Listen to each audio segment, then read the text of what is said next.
All right, welcome back to another choking on my words as we start. Great fucking start. Welcome to the show. God bless it all. Hi Justin, how are you? I'm doing. I'm How are doing. you? I'm doing, man. It's been a day. It's been a week.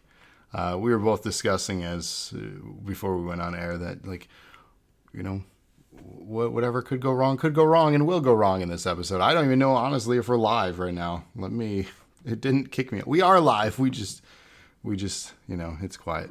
What's up, Emma? Welcome to the mRNA podcast. What that is the music review nerd Acumen. We are two nerds talking music, and today's subject is the band Motionless in White, and the album is Disguise from 2019. So not a recent album. I guess it's kind of recent. It's 2 years. It's not that long ago. It's their most recent album. Right. So normally we would talk about the history with the band that we have.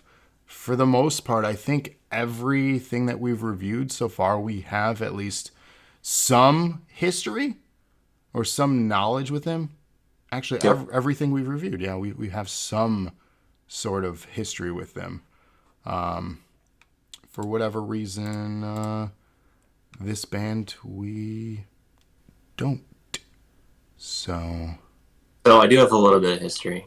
Every time I go to search on Spotify for Motion City soundtrack, they always come up. oh, so they're more prominent in the search algorithm than Motion City. I suppose that's a plus for them then, I guess. Right. So, I type in Motion and I go, oh yeah, there's that band. that band. Well, I want to never got say into them. Never listened. that's the thing. I want to say the only time that I've ever listened to them if they've been on movie soundtracks. Hmm. Like I haven't listened to them outside of that. And honestly, I couldn't name a song. Like I could be like, yeah, I know that one when I listen to the Yeah. movie. I'm like, okay, that's them. I remember that song, but I didn't ever pursue this band, which is interesting because Yeah. I generally like this genre of music. Yes. So I found it fascinating while reviewing this, my honest feedback throughout it too. So here's a little bit of history on the album itself. Disguise is the fifth studio album by American heavy metal band Motionless in White. It was released June 7th, 2019 through Roadrunner Records and was produced by Drew Fulk and Chris, quote, Motionless, Cerulli, I believe that's how it's pronounced. It is the second release on a major label since the band's departure from Fearless Records. The album's tracklist was revealed on April 17th, together with the release of two singles, Disguise, which had premiered at Earthday Birthday in Orlando a few days prior, and brand new Numb. It is the band's first album with Vinny Mauro on drums and former Ice Nine Kills guitarist Justin Morrow. Although credited, neither of them perform on the album. They're just in the band now. Also, who replaced Devin Ghost Sola on bass guitar, as well as the first album to not feature Josh Balz, I don't know, on keyboards. So they had a bit of a lineup change, it seems, over this time period, and then working with different labels. So this had to have been I don't want to say creative nightmare for them, but just a professional nightmare with so many transitions happening in their life. And there's actually a track on this album that kind of touches on something of that, which we'll get to. So at this point, we're already to the part of the show where we're going to give predictions on a score out of 10. What each other is going to give the album. What do you think? Well, it's funny you were saying there with Fearless Records, and I was thinking, yeah, this definitely seems like a Fearless Records kind of band. Yeah. As far as that appealing to that type of music. So my prediction for you, and again, yeah, this definitely seems like a band that you would have gotten into based on your music preferences. So I'm gonna say that you give it, I don't know, you don't rank things very high, so it's hard for me to tell if, because I feel like this is right up your alley, and it's very alternative, very, you know. So I'm gonna go out on a limb, even though I know I'm wrong because you never ranked this high. I'm gonna say you're gonna give it a 9. Okay. For you, I know this is generally not something you venture into for genre styles and interests. However, you surprised me recently when you had went to Riot Fest and stated that you enjoyed a set list by Slipknot.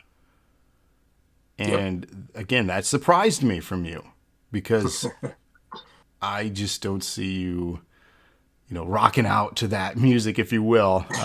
For a lack of better description there. Hola, chat. Welcome to the chat. Sorry, we were just rushing into this thing. It's been a chaotic mess. I apologize, chat, for ignoring it up to this point. What's up, Will Zona? What's up, Ty? Emma, how you doing?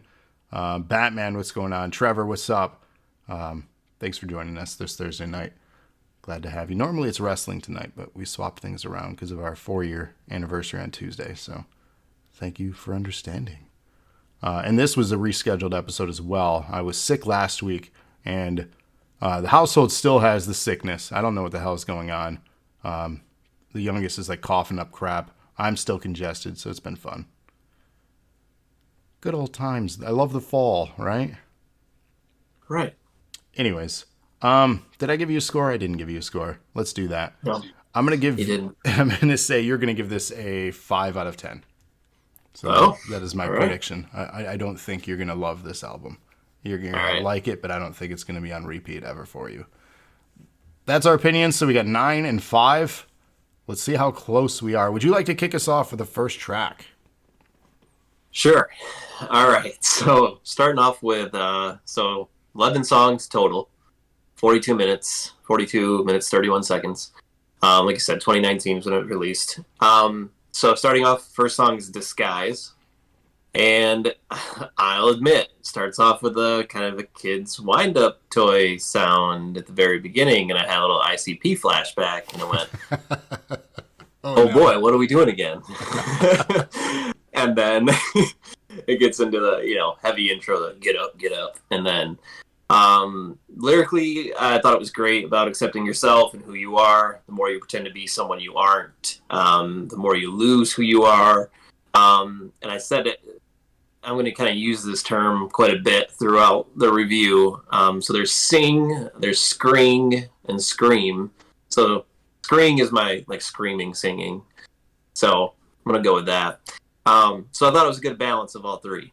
And I was thinking, wow, this is a great way to kick off the album. And for me, it didn't specifically remind me of any other bands or anything, because normally I get some references based on what I hear. But again, it's not typically a genre I dive into very often. So nothing really stuck out. But overall, I thought it was one of their best songs on the album. Yeah, so I mean, I agree. The start of it to kick off the album, you never know what to expect, right? And immediately I'm like, what year is this? I'm double checking. I'm like, this was released in 2019 because this is what I listened to. Not this specifically, but this style was me in high school. The new metal, alternative, almost like rap rock influence heavily in this. I was like, this is so out of time. Is this intentional? Is this style coming back? Because it's 2019. You would have heard other acts bringing this sound back if it was coming back by now. And I'm like, I don't recall any other bands quite like this. Like their Skillet, maybe still trying to continue that style and sound. But again, maybe. But even that's like reaching for somebody to give an example of who's still doing this genre or style. So yeah, I said it built to an industrial metal sound, digital vocal effects, built hype. Definitely one that would be probably serviced very well live for them with the energy. I could see it opening their sets too, even, to get the crowd going and ready.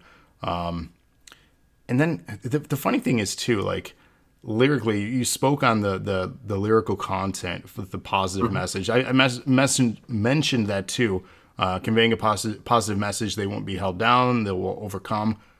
I'm looking at images of these guys. Like, have you seen what they look like? Yeah, I've seen a few. I mean, like you said, it's kind of a rotating band. So I Right. don't know if I was looking at was current or whatever, but yeah, I have. So it's like a gothic metal look to them. So for one, the sound is not exactly fitting as what I was expecting. The lyrical content definitely not what I was expecting. Cause like a lot of As far as this quality or better or worse? quality, no, I mean the quality isn't for this like amazing. Hmm. Don't let me like praise them on that. The positivity is more so what I'm Ah, saying here. yeah, It's great that it is. I'm not saying it's a bad thing to be positive. It's just stereotypically not what I was expecting. So that kind of threw me for a surprise, yeah, appreciated surprise, because it is nice to have something a little bit more uplifting instead of dreary all the time with this specific genre of music, which yeah. generally is depressing vocals and just the goth kids from South Park, like right, like this is what they would listen to. So Correct. kinda. So I said it reminded me with the heavy guitars, hardcore screaming, similar to 2000s new metal, reminded me of Edema or even like notes of Fear Factory from around this time, with the clean vocals especially. Very similar to Edema. I was really into that band, specifically their first big album. It had a good variety of ups and downs. The bridge even had the music fall out and then come back in. So again, very appealing for a live show to bring the energy up and down and get the crowd engaged with it. So anything Hmm. that has like a roller coaster ride and not just kind of a straightforward, for me is more appealing. I didn't think it Yeah. was a bad start to the album. I didn't know what to expect throughout the album, but this is a good way to kick off the album. I think it was a strong song, not knowing what this band is capable of doing. So not bad to start the album. Sure.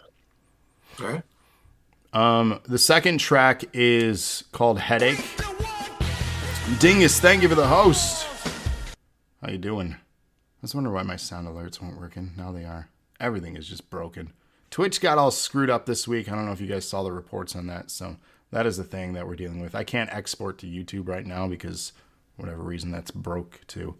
But we're not here to talk about news. We're talking about Motionless in White. Headache, 329 is the length. Track starts off with interesting bass riff. Again, stylings of 2000s new metal.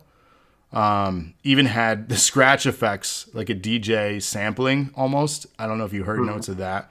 So I'm like, this is 2000s all over again. Like I Hmm. was like really vibing with it, but so taken back by it being in 2019. I'm like, how did I miss this? Do I still love this? I kept questioning myself because I'm not that same like I don't want to say person, but I'm not that like into that style that I once was. Like I've evolved, like I've continued to like different things. And it's one of those things where when you've had the same flavor of ice cream so long, you want other flavors, right? You might go back to the old vanilla standard, you know, you're like, this is good. But then you're like, you know what? I really liked that other kind because it had a little bit more flavor and variety to it. So Hmm. that's my example. I couldn't think of anything better. Track was straightforward for this one. Generic notes of influence from a genre that sounds really like each other here. Lyrically, felt like Headache was a track where they have a war with themselves with stress and the voices in their head. Hence, they have a headache from dealing with that. Shout out to Gameplay Boy in chat. What's up? You're going to lurk. Thank you for lurking. And again, thank you for the follow earlier. We followed you back. Thank you for that. But yeah, it's.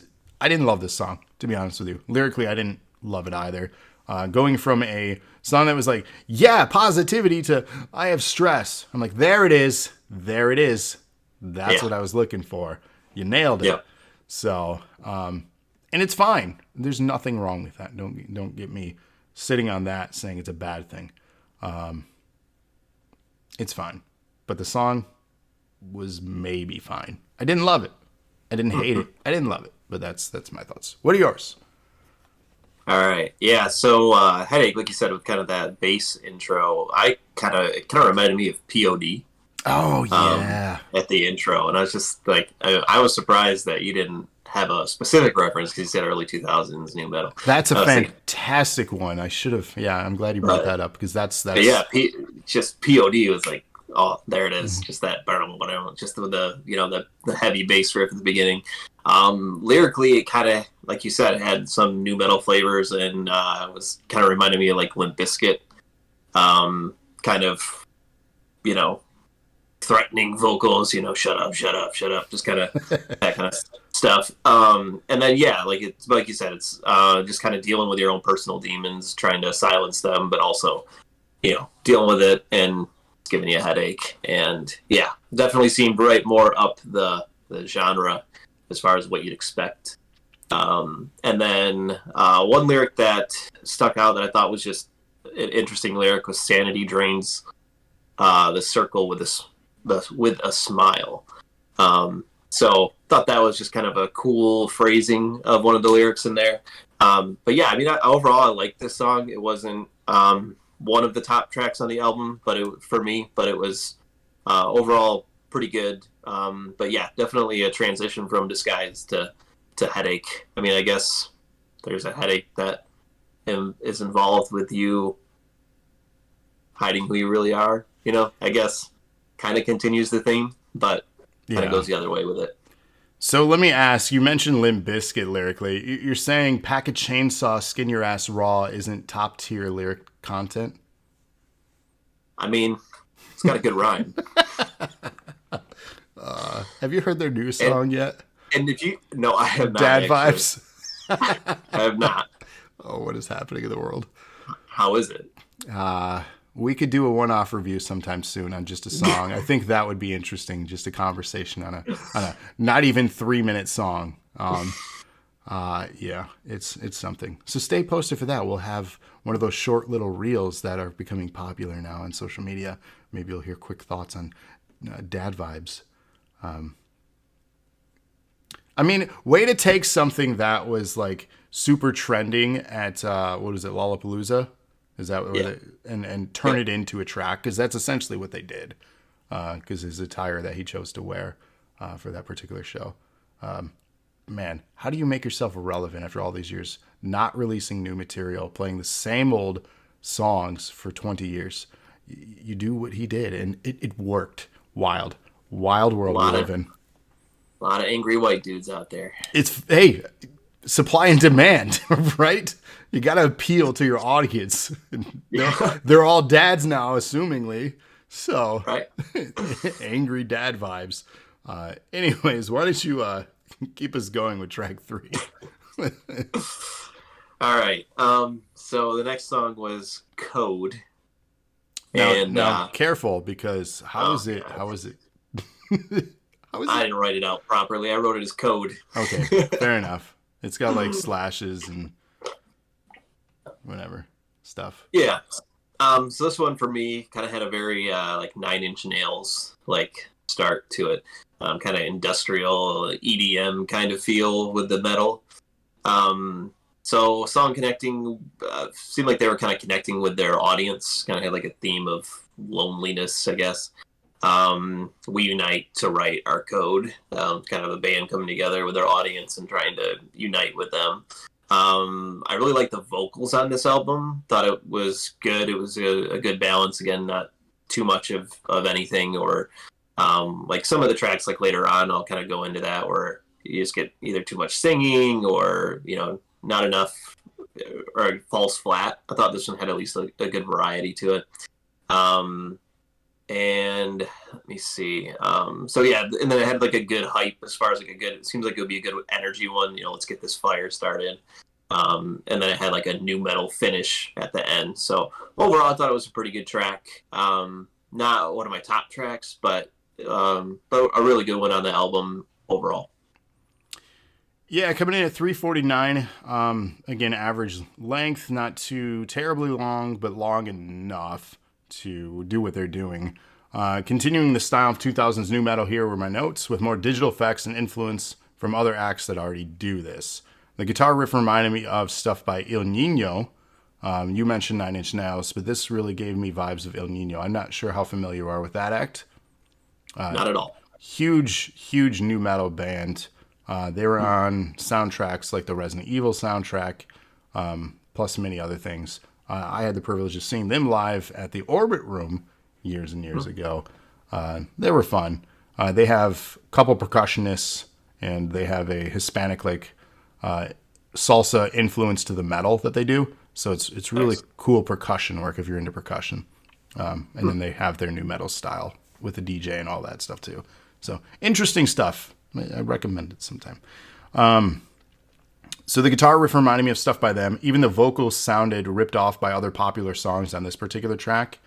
Lyrically, back to a positive message on this one, coming together as one, not having to feel alone, as you mentioned. So a little bit of bipolarness almost on this album. It's nice to have variety, but it's also nice to have a theme, I feel. Maybe that's just me. I like a theme for an album.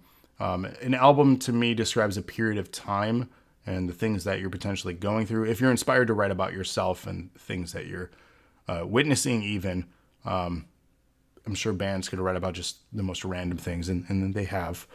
But for me, that would be my approach to capturing that as a time capsule, as essentially what an album should have been or is. The industry changed over the years, obviously, with the influence of just releasing singles and then the demand to have an accompanying album with it. It's ultimately why singles are generally 10 times better than the accompanying album, because of the pressure of iTunes and digital singles now compared to what it used to be. But that was my thought. It was fine. Not blown away by it. It's one of the better tracks on the album. Not my favorite, but it is one of the better ones. Still, the first one had the best energy, bringing the feel into it. This could be one that's pretty good live. But that's about it for me. With that, track 4 is 4:01 in length. It's called Thoughts and Prayers. Immediately when I saw that, I'm like, oh no, they're not mocking things, are they here? Because there's a bit of sarcasm with that with social media. If you're unfamiliar, generally there is the positive, actual, genuine thoughts and prayers for you, but then there's the sarcastic same usage of it, mocking or belittling those that don't believe in that as words of encouragement or actual things that are effective, right? On a faith level. So, which actually is a thing that I did a little bit of research. I lied. I'm sorry. I did a little bit of research on some of this. The band has before had commentary on religion and various things. Even in their MIW, Motionless in White, they have crosses, if you've ever seen their logo.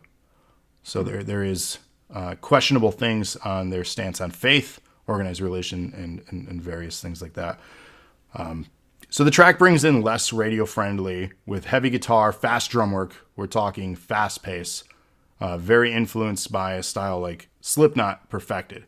That was what I was getting here. It's that new metal, but just heavy new metal. So that's what I got from this. For me, being unfamiliar with their overall catalog, I was not sure how this style was in their past. If it was a new approach or it's something they've been doing and then the rest is experimental, I didn't know how to compare it. So at this point in the album, I was like, okay, I could see this band doing this style, but what's with the other stuff then? It felt, it stood out, and I don't know if it did in a good way. The heavy metal screaming vocals built to a sing-along chorus, which is very popular over the last 10 plus years in metal now, and because everybody wants to sing along with something. Itself sounded very generic, to be honest, though. Lyrically, this is a song about religion and how the band see it as a bad thing and how it is used to criticize everything around the world, but the people who are religious pretend to be perfect. So that is what I had discovered about this, how I interpret it, and then I looked some things up too on interviews where they talked about this particular track. So that's what I discovered for this one to be about. And I dove deep into this one because I was like, with the title of it, I was like, oh no, what are we doing here? What are we about to do? So that was my thoughts on it. It's, again, not my favorite. If I wanted this style, I would go to Slipknot or other bands that do it better. Yeah. So my thoughts on this one, yeah, like you said, it kind of has a a speed metal like intro to the beginning of the song with the screaming, singing kind of throughout. And then, yeah, it's very much, I didn't think this one really needed to be Googled because it's very much anti-religion. Just saying, prayers are fantasy, religious people are enslaved, God is fake, critical of church and religion both. So it kind of mentioned some commentary, maybe you're referring to either the mega pastors or mega priests or churches that, take all this money and, they're just being greedy. So yeah, it felt like very critical song about religion, and it's just kind of repetitive. It was like, okay, we get it, you don't like religion. But yeah, it definitely stuck out on the album because stylistically it was so much different than really anything else on the album, and nothing else really compared to that speed metal and screaming throughout most of it. So yeah, for me it definitely fell flat. Yeah, I mean, even lyrically stood out, right? You start an album with a positive message, you go to somewhat of a mixed message, you go back to a positive message, and then you're kind of being judgmental on something that maybe you don't need to have this much commentary on. And reading about what I did, this isn't new for them to have this kind of commentary. They were known for that.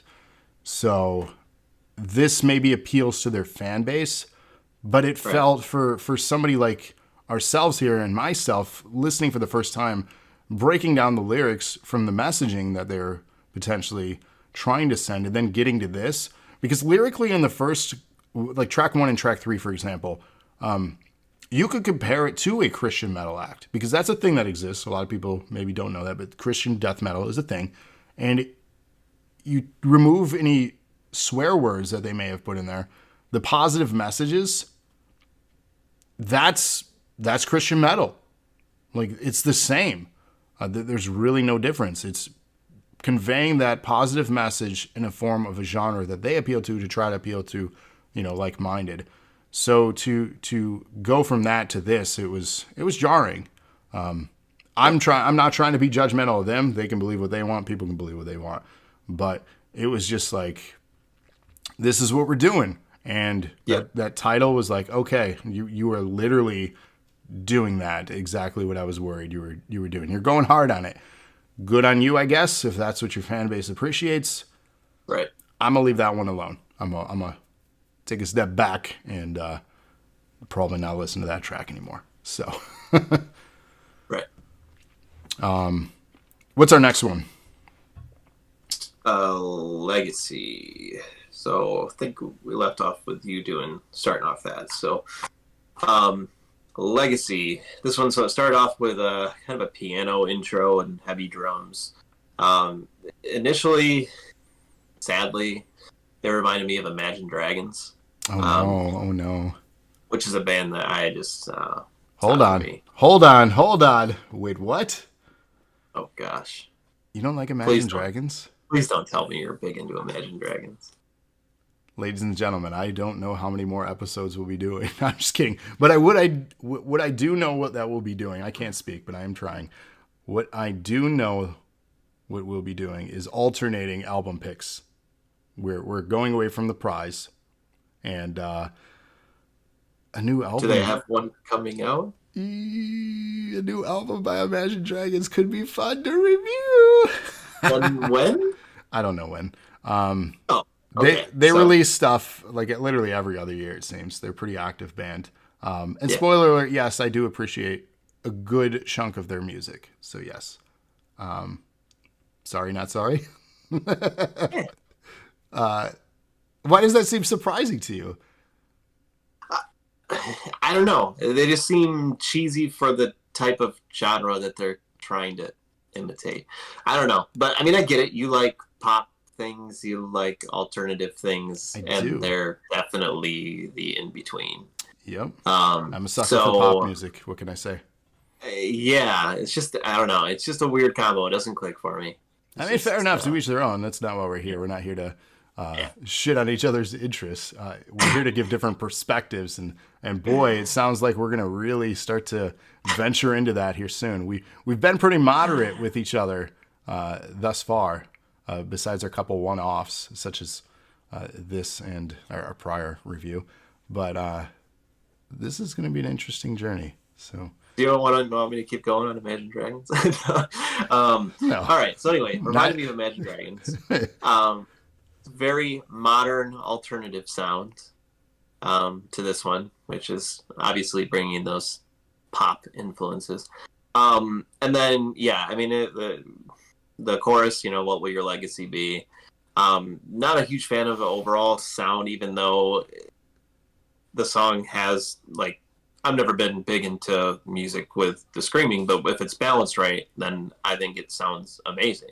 Like, if you have the highs and the lows, like they do in other songs very, very well. In this song, you've got none of it, and I felt like it was actually just kind of lacking because it had no real range. Yeah. So, yeah, I felt like this song was kind of something that was kind of like tailor-made for the radio. So that's kind of what stuck out to me. This is one of my least favorite on the album. Hey, listen, not everyone can be like Hawthorne Heights, okay? They were okay. Yeah. They were okay. Ohio's for lovers. Okay. Yeah. Anyways, yeah, no, I agree. Coming at 3:33, this definitely seems like a radio-friendly track. It'd be misleading if it was, though, to be honest, if this was their radio hit, because you would get this album and then listen to Thoughts and Prayers and be like, what the F? What's happening here? But yeah, right. They slow down for this one. Piano tones, heavy bass, snare work, tribal-like almost. Imagine Dragons, you said, is a good example. It's not a terrible example. Much needed slowdown for the pacing of the album because we've been just kind of just driving. I like a variety on an album. This is it. But it's an okay song. Generic tropes with the crowd chants and the vocals. Andrea hates that stuff. Every time it's in like a single of a song, she's like, why? Why does every rock song have to have the yeah or the classic tropes of the crowd sing along? She gets so mad. How does she feel about Imagine Dragons? She actually enjoys that band, oddly. Yeah, I don't get it. I try not to ask questions. It's a contradiction, walking contradiction. I'm going to refrain from sexist statements on the air. I'm just kidding. Just kidding. You'll be making them. Of course. We're good. Let's see how quickly we can get banned. Emma says Hawthorne Heights were special in my emo moments. I mean, I was into Hawthorne Heights too. That was definitely a period of time where I was guy lining it up in black, fingernail polish, and I had the red hair and then like the black streak. Remember that? Like that was a look for a minute. Yeah. Had the beeswax where I'd spike it all out like Good Charlotte. Man, those were the times. Now it's all fallen out, so that's even more wonderful. Good old age. But yeah, so classic tropes. This was one that they'd love live because you can get the crowd engaged quite easily with it, and it's one that the crowd would get engaged with.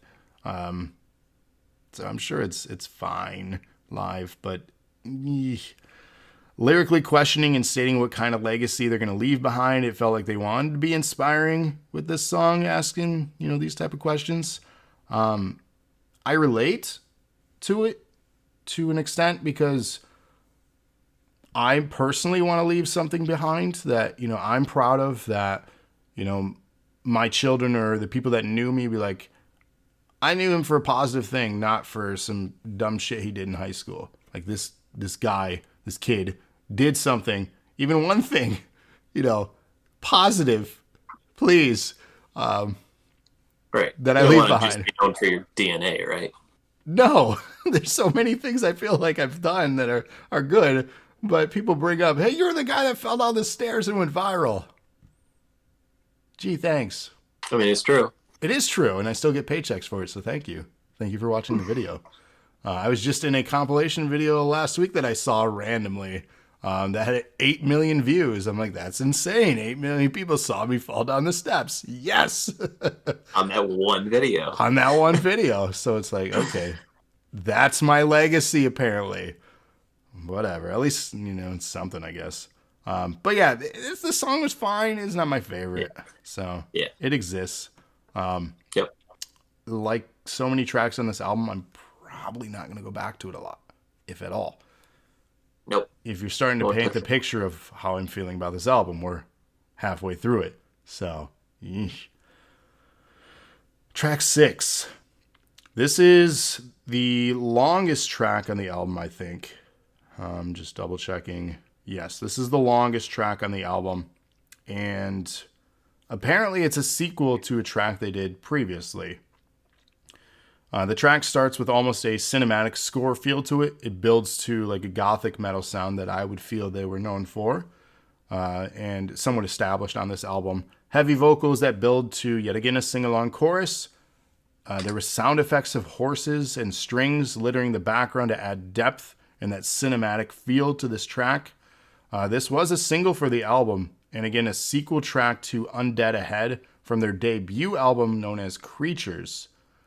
For me, lyrically, I don't know if this is accurate, but it seemed like they were describing a story similar to the Headless Horseman, aka Sleepy Hollow. Is that what they're referencing here?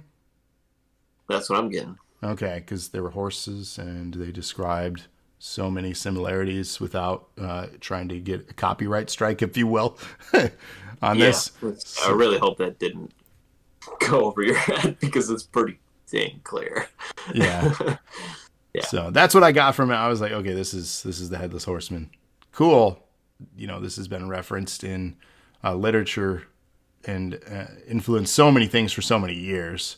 And it's a fine story initially if it's inspired from that. So it's fine. I didn't go and listen to Undead Ahead, the first track, so I don't know how this continues that story for them or musically how it continues. Going back that many years for their first album, it's something I may venture and go check out, specifically that track, just to see how they've grown as an act and how they've changed too, because they have different members. So their sound is most likely going to be different. So, yeah, that was track 6, Undead Ahead 2. Yeah, so I feel like the middle of this album was just kind of experimental. Like Thoughts and Prayers, they went with speed metal. Legacy, they went with the kind of the piano intro.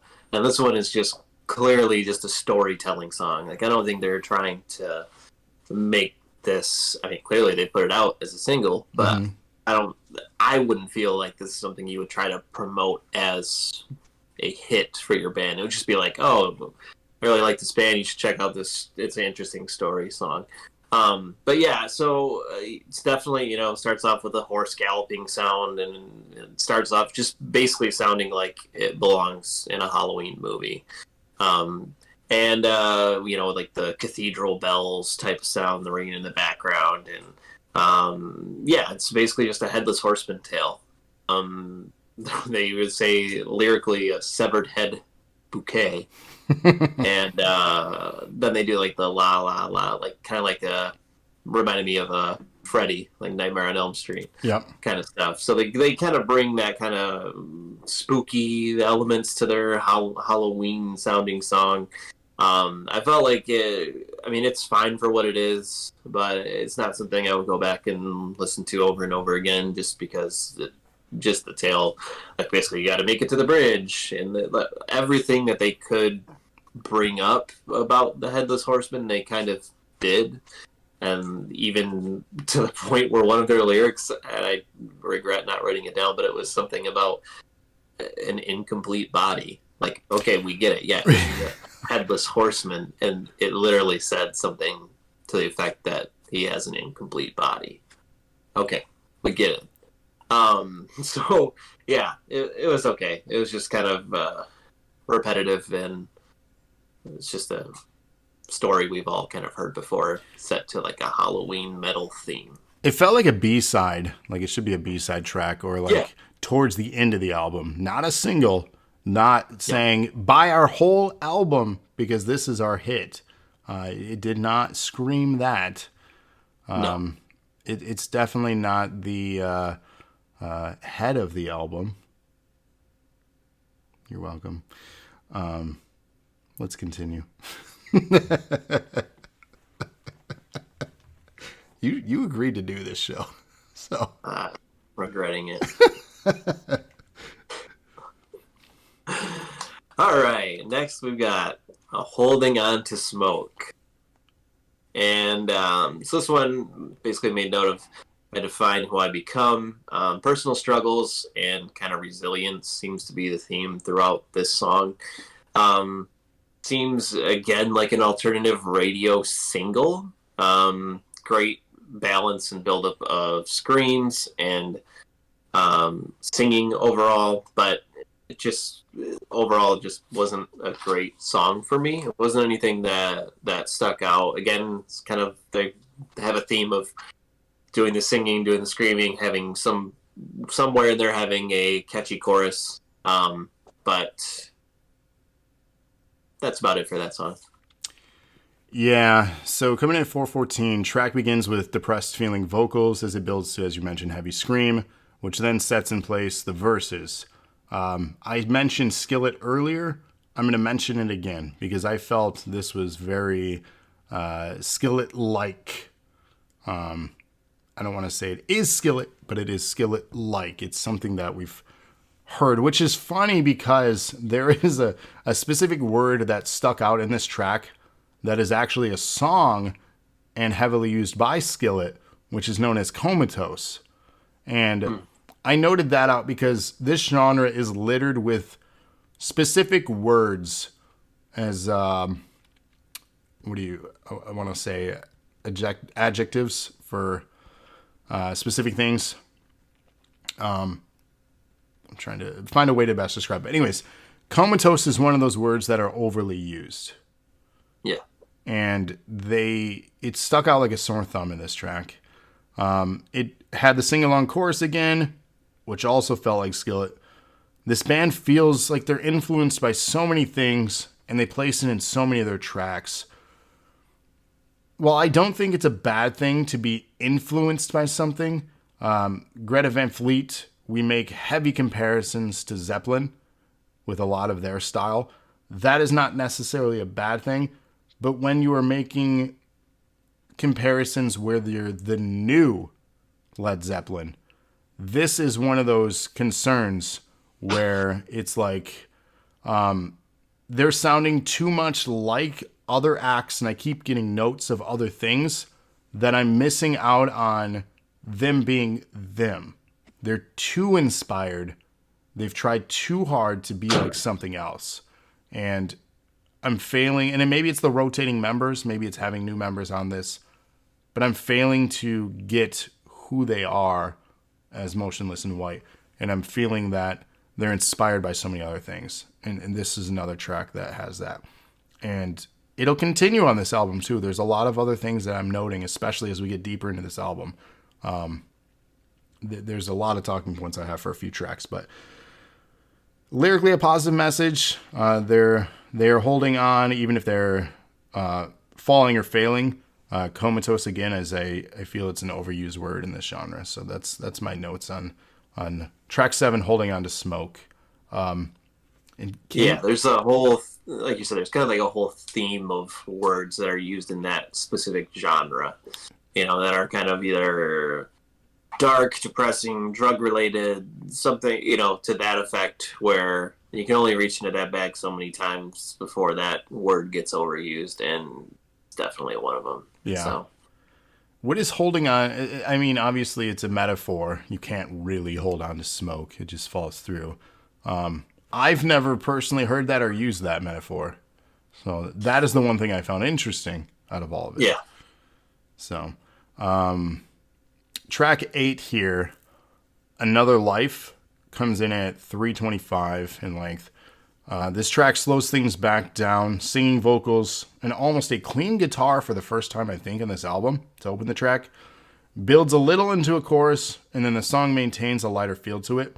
Not quite a ballad, but like an average kind of like you say heavy metal, I would say this is like medium metal, right? Not quite there. That's the best I have. But a song that definitely has a little bit more feeling to it. For this one in particular, lyrically it describes the breakup between Chris and Gaia, who allegedly broke up before the production of this album started. The chorus describes this feeling, and I'm quoting, "I hate that it seemed you were never enough. We were broken and bleeding but never gave up. And I hope that I sing through your memory as we echo through time in the melody. Now I hate that I need you." And that's the chorus that loops throughout a good chunk of the song. And that's it. Like, it's fine. This potentially could have been a single. I don't know if it was, but I feel this could have been one. So, transitioning to my review, so this one actually is their top played song on Spotify. Makes sense why now, yeah. So for me, listening to the intro, it has kind of a 30 Seconds to Mars intro is kind of what I initially thought. It moved away from the industrial, like, Nine Inch Nails sound, the speed metal, got away from all of that. Again, they got so many different things going on in the album, and this definitely seemed like it was made for radio. And I think this is probably one of those songs that I have actually heard before, whether it's on the radio or in a movie or somewhere else, because, again, it's a kind of a generic alternative / metal sound. It's not even really a metal song, I don't even think. So I know you're saying, like, heavy metal, would you call, like, healthy metal? Yeah. I don't know. So, it's metal. Yeah, I mean, it's still that genre, but not quite in your face or aggressive. Yeah, so, it seems like it's somebody who's going through heartbreak, and they're clinging on to a memory of a relationship and saying, I hope that we meet in another life. So, again, nothing new lyrically as far as something that hasn't been done before on songs about heartbreak. It was an average song for me, but yeah, it's their top played on Spotify. So it definitely has that appeal to people who want that radio friendly type of song, and who doesn't like a song about heartbreak. But overall, it was okay. I'm getting handed food here. I'm sorry. Thank you. What you got? You going to share it with everyone? I'm in here. Oh, okay. Not sponsored, not an ad. We have to apparently say that kind of thing because then people like to get mad. So yeah, I'm excited about that. I have not had that in a while. Yeah, I didn't know it was the top played one on Spotify. This makes sense though, in all honesty. Yeah. I don't love the song, but I could see the appeal to it. And then especially with the drama behind it all, potentially, people are going to listen to it because they're curious. And then it has the hook. So, yeah, it's fine. It exists. It's not my favorite. I don't hate it. I don't love it. It's fine. Yeah. All right. So up next, we've got Broadcasting from Beyond the Grave, Death Inc. Such a long title. Yeah. Not quite Undead Ahead to the Tale of the Midnight Ride, but it's close. So this one, immediately, I don't know if you picked up on this. I'm thinking you did. Rob Zombie type Yes, of thank you. Yes. Okay. That's in my notes. Yes. Right off the bat, just dig through the ditches. Dragula. Yes. Basically Dragula. very Dragula like sound. Even like the framing of the chorus, if you put in the same thing from Dragula, it would fit perfectly because I was singing it along as the chorus was going, and it fits perfectly. But anyway, even having the radio intro to this one, saying this is Death Inc. blah blah blah.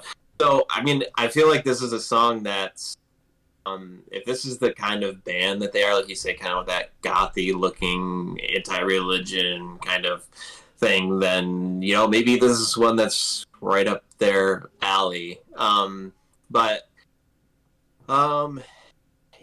This one, it seemed like they had like a Metallica reference as well, as far as like Enter Sandman, the Hush Little Baby kind of stuff, which obviously is more than Metallica, but that's what you think of when you compare the genre. It was I just thought it was kind of a cheesy concept overall, but I liked the song, but again, it was very, very similar to Rob Zombie. Yes. So yeah, coming at 3:54, one of the longer ones on the album, but because of all the extra stuff on the front end and the back end of this song, I am a huge Rob Zombie fan. I love his film work. I love his live shows. I love his albums. I love his wife. I'm just a big fan of his stuff. I love that genre, specifically like what he has perfected. So yes, in my notes, radio distortion, broadcast narration, immediately Rob Zombie, thought of that. Incredibly inspired by sounds of the late 90s, early 2000s nu metal. It also had notes of Powerman 5000, which is the brother of Rob Zombie. Don't know if you knew that. Nope. So, yes, lead singer Spider of Powerman 5000 is the brother of Rob Zombie, younger brother. Seen them many times, met them. You remember Ben? He used to go on tour with them and help them out as a tour manager and assistant. Went on many tours with them, and it's one of the few times we got to actually hang out with them. I know they're not like a big deal band or anything like that, but it was still like cool because I listened to them when I was young, and then now I know somebody that worked for them and got a paycheck from them. Like, how wild is that? Much like Herman with ICP, it's like these people get to go work with bands they adored, and such a cool moment to do that kind of stuff. Yeah, I feel like they had a good 5-year stretch there where they were really big and then just kind of faded out. Yeah, they're still releasing albums. They're just it's not what people are into because they didn't change their sound. They're still doing the same thing. Same like with Rob Zombie. He's still kind of doing the same thing because it's him. It's his style. You're going to like it. You're going to love it. Or it's not for you. There's no in between with that type of music for his act. There might be casuals, but you either in it or you're not. So for this, going back to this track, I was all in. I love this style, and I was like, wait a second, is this the same album? Because we took a weird left turn from this point on in the album to the end almost. This is strange. But I'm in it. I'm for this. So this track is possibly the most fun song in the album for me as the standout compared to everything else on this. Lyrically creating a Death Inc. as a symbol for themselves or this act or its fan base. It's almost like an anthem, if you will. Overall track is fun. It sticks out like a sore thumb, though, for what the rest of the album is. Don't know if they got so far in creating an album. Then they got some new people like they did. They said they weren't involved in the creative process, but what happened the day they wrote this compared to the day they were writing the other stuff? This is a different. Right. It's almost a different band. It's that different, but not in a bad way. I liked this song a lot. Possibly my favorite track off the album. All right. So, am I continuing on? Yep. All right.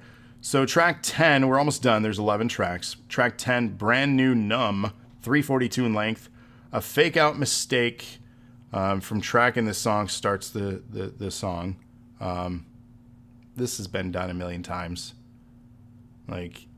Maybe a drum kick or something off tempo, and then it goes into it. Where they're like, oh shit, okay.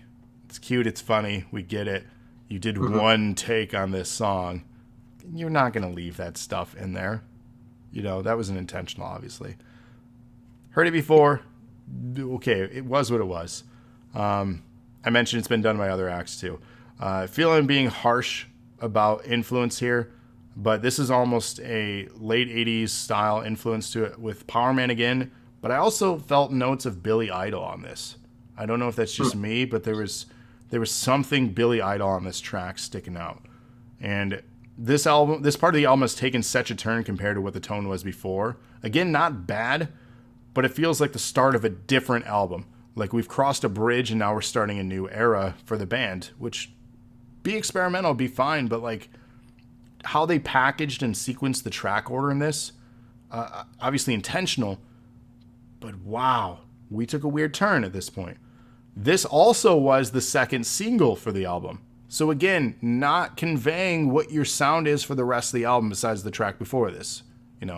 And even with this song, it's still kind of different. So misleading almost, but still a decent radio song for them, but weird. Weird. And I honestly feel why it is a better track off the album. It's almost like a disguise. I did that intentionally there. You get that? It's a disguise for what the entire album actually sounds like. Lyrically, however, nothing special here. Overused puns and quotes from many things before, like I am the enemy, a purple heartbreak for all we've suffered. Like, it's just, these are weird puns. Like, I didn't love the puns. So, I don't know. It was fine. Musically, again, it was exciting. I don't know. It was at the point where I'm like, I think I figured it out, but then they just took a weird turn. So, it is what it is. Brand new Numb. Yeah. So for me, this one, like you said, the intro is a little, it's been done before. But I mean, I like the kind of acoustic start intro into the heavy riffs. Just kind of showed a little bit of a different sound.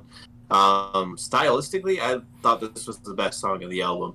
I thought it was the catchiest song. I liked kind of how they did the layered chorus towards the end of the song where they, where he was singing and then they had people repeating and kind of layering behind the chorus. So I like the overall sound of this, and it's kind of going along with some of their themes as far as being like kind of embracing their anti-hero type of image of kind of like owning who you are. And obviously they're very outspoken about their religious beliefs and about their struggles, and that they've clearly been going through some issues. And I did look into a little bit about the band, how before they put this out there, I guess they were they're known to be outspoken about different things, but I guess the lead singer was totally against doing any sort of therapy or anything like that. And very outspoken about the process, and then did it before this album and went to therapy, and it was a major help for him, and he could help understand who he really is, which is kind of why it seems like this theme is going throughout this album. And so while he may have some darker things about him, the lyrics seem in line with the overall album. So yeah, I really like this track. And yeah, it makes sense it's a single, but again, just misleading for what the rest was. Yeah, I think this was number 4 overall on Spotify. Wow. I mean, hey, I get it. It's catchy, but it's so different than what we were listening to at the beginning. Yeah. So what's our last track then on this thing? Catharsis. So, this one started off with, it reminded me of Muse, Hysteria. That song specifically with the, guitar and bass intro. Lyrically, kind of relates to the cathartic process of writing and completing an album. So I thought, it was a good closing track. I like the song, like you said. I feel like transitioning from broadcasting from beyond the grave, while it was cheesy, the concept to me lyrically, overall, I like the sound of it. And then from there to brand new Numb, and then finishing it off with Catharsis. I thought it was a good way to close out the album. But again, they're kind of all over the place stylistically throughout. But I felt like it was ending the album on a good note. And I wouldn't say it's one of my top tracks on the album, but I like the overall structure of the song and lyrically how they finished it off. Yeah, I feel, for whatever reason, I like a slower track to end an album. I like the digression, right? The come down from what you had experienced. Sometimes, like when you go to a concert, you finish with a high. For an album, I think you need to wind down. And this one does that. It starts as a ballad, almost like you said, slowed down, singing of sadness, builds to a straightforward beat with verse driven with the vocals. For me, it was a fine song, just straightforward, generic, nothing amazing, nothing terrible. Lyrically, I did look up some information on this. There was a quote from an interview from Kerrang! It says, from the interviewer asking the question, has it been cathartic for you writing about all of that? Chris replied, it's funny you ask since the last song on the record is called Catharsis. But yeah, I think it has been. It's definitely helped me manage my own feelings and thoughts, putting them on paper. That's what music has always been to me. It's been that outlet to let out those things I don't elsewhere. But with this record in particular, based on what's been happening, it absolutely has been the most cathartic experience of my life. And I think the lyrics on this record are better than every other record too. There's no funny, goofy lyrics that don't make sense to throw people off. These are the most serious lyrics I've ever written. I think people are going to feel what I've been feeling, for better or worse. But it's out there, and maybe it will help someone to know they can relate to someone whose music they enjoy, as well as giving a little more insight as to who I am as a person. Honestly, that quote is more inspiring than half the lyrics on this album. I know he mentions it being a more serious tone, but the maturity of some of the content on this album isn't all that mature to convey a specific message. While we did get the message that he was conveying on a lot of it, he's not a gifted poet, if you will. And I don't mean that to be so direct insulting, because I can't say I could do better, but that quote from that interview is more inspiring than a lot of the stuff. If he could formulate that into his lyrics, I think it could have gotten a little bit farther than they did on some of the tracks, mind you. I'm not saying overall as a whole, but some of the tracks still had some generic immaturity to it. A lot of it's that crowd hooking lines to get people just to sing along, right? Sometimes you have to be immature to get people to respond. You can't be too deep and too heavy into it, otherwise people might not potentially relate. So it's a weird balance, and I'm sure they went through that while writing it. But yeah, that was my take on that last track. Who would like to do their final review first? All right, I'll go ahead. All right. So you're thinking I gave it a 5, right? Yes.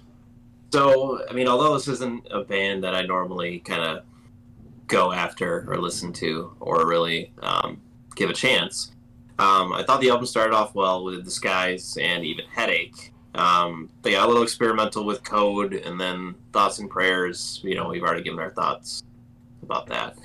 Legacy was kind of the falling off point. But then I felt like from there, it stayed a little bit mediocre until we got to the end. I felt like they overall were kind of, like I said, all over the place as far as their genre. Some very alternative songs, some very Nine Inch Nails kind of sounding stuff with those elements sprinkled out in maybe 3 or 4 of the tracks. So I wasn't really committing to like a full new metal or full alternative. But some of the highs for me, like Brand New Numb and Catharsis and some of the other tracks on the album, I surprisingly enjoyed, and I would put those into rotation for myself. Especially Disguise, just the way it kicks off. I mean, it's a good hype song. Just I do feel like a lot of these tracks are made to hype up a crowd at their concerts, and then also like the singer had said, lyrically they're kind of going into different areas or being more personal. So lyrically I would say it was honestly better than I expected, because I didn't really know what to expect, and but overall I gave it a 7 out of 10. Wow. Okay. No, didn't see that coming, did you? I did not, to be honest. All right. I'm usually pretty close, within 1 or spot on with you. That surprises me. So you had said I was going to give it a 9 out of 10. Yeah, and that was bad. Yes. Here are my brief notes. An album littered with generic notes and styles we've heard many times before. Even with this being an album released in 2019, I felt this was inspired by things we heard a decade before. While being influenced by styles and sound isn't necessarily an awful thing, Motionless in White failed to reinvent the wheel of styles that were so prominent before this album. Overall, the gothic metal was an enjoyable experience. However, I do not feel it stands out compared to so much that is available currently. I give it a 5 out of 10. So, it was fine. I didn't hate it. I didn't love it. I felt right in the middle overall because there were some notes where I'm like, I like this, as mentioned on the breakdown of the tracks here. But there was just stuff where it's generic. And that's not bad. It's okay to be generic. But this isn't going to be a band that changes the landscape of this genre. They are just part of this genre. So, and that's okay. We all need opening bands. Right. So, I mean, consider that an insult, I guess. And I'm sure they'll headline their own tours, and they have. A lot of things with music, too, is branding and trending. It doesn't mean that your music's good or bad. We've seen many musicians have very successful careers with terrible, terrible music. And that's the fun thing about music. It's so subjective, and everyone has different tastes. I'm not right. I'm not wrong. This is my opinion. Love me, hate me for it. It's my opinion. So, it's fine. They're fine. You know, it's generic. They exist. I ain't mad about it, but I'm not like celebrating, and I'm not anxiously awaiting new content either. So, well, they did release a single recently. Did they? So, I mean, yeah. Maybe I'll go listen. So I don't know. Yeah, no, they did in August. It was okay. It was more kind of back to more screaming. So maybe they're getting away from the personal lyrics. I don't know. I only gave it one listen. And then they did, interestingly enough, they did do a cover of Somebody Told Me by the Killers. Yes, that was a bonus track on this album. It said on the it was on their Wikipedia. However, it was not included on Spotify as a track. So okay. They did have it as a single on Spotify as a track because it came up as their 5th. And when Somebody Told Me, I said the Killers. Yeah. And then sure it was. Because on Wikipedia, it cites it as the 12th track on the album as a bonus for like probably a physical purchase. Yeah, I was a little surprised. Have you listened to it at all? I have not. No. It's okay. They don't really do anything much different with the song aside from adding more like metal guitars to it. But they don't go into any screaming or anything near where I thought they would stylistically change it to kind of make it their own or pay homage to Somebody Told Me. It was just same thing, a little bit of a metal sound.